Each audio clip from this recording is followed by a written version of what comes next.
আসসালামু আলাইকুম এভরিওয়ান। আশা করছি আপনারা অনেক বেশি ভালো আছেন। তো এখানে আমি চিকেন চপ তৈরি করব আর সাথে একটু লুচি ভাজবো। তো যেহেতু আমার হাজব্যান্ড এটা অনেক বেশি পছন্দ করে, সকালে নাস্তাতে বা বিকালেও অনেক বেশি পছন্দ করে। আমার নাস্তা করবে আব্বু। তো সাইম বেবিও কিন্তু চিকেন অনেক বেশি পছন্দ করে।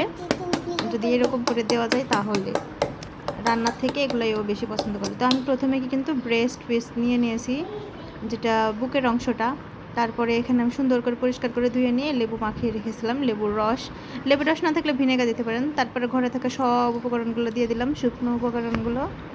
তারপরে এখানে গরম মশলা দিয়ে দিলাম, ধনিয়া গুঁড়াও দিয়েছিলাম, সব ধরনের মশলা। এবার টমেটো সস আর এই যে ম্যাজিক যে মশলার প্যাকেটটা, মিনি প্যাকেট পাওয়া যায়, সেটা দিয়ে কিন্তু আমি খুব সুন্দরভাবে মেরিনেশন করে রাখলাম।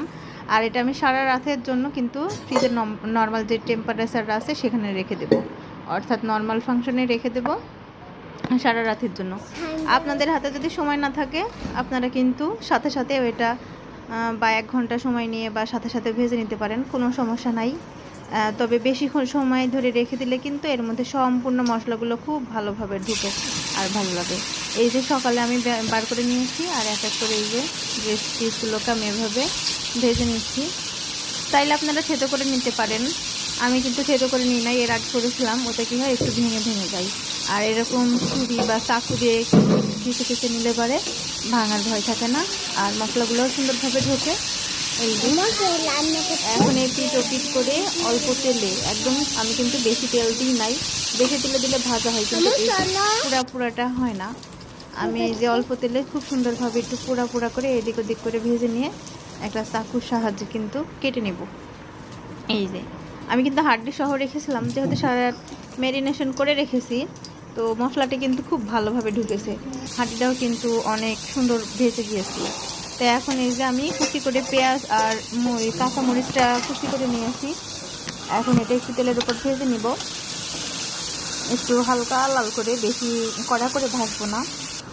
দেখুন এখন এই যে মরিচ পেঁয়াজের মধ্যে আমি এটা এখন দিয়ে দিলাম। ভয়েস ওভার করার সময় কিন্তু সাইডে দেওয়া আছে আমার সাথে, ও অধীর আগ্রহে দেখতেছে। এখন এটা দিয়েও ভেজে নেব, তারপর এখানে একটু সস দিয়ে দেব, আর ওই যে ম্যাজিক মশলা যেটা ছিল ওইটা দিয়ে দেব। তো যদি ম্যাজিক মশলা না থাকে তাহলে আপনারা কিন্তু রোস্টের মশলা দিতে পারেন, কিন্তু আসল স্বাদটা পাবেন না। এইটা দিলে পারে কি আপনারা যেটা বাইরে স্ট্রিট ফুডে বা আপনাদের রেস্টুরেন্টে পান এই স্বাদটা আসবে। তো যাই হোক, আর যদি না থাকে দিতে পারেন, ভালো লাগে, খারাপ লাগে না, ভালোই লাগে খেতে। এখন যার যেটা পছন্দ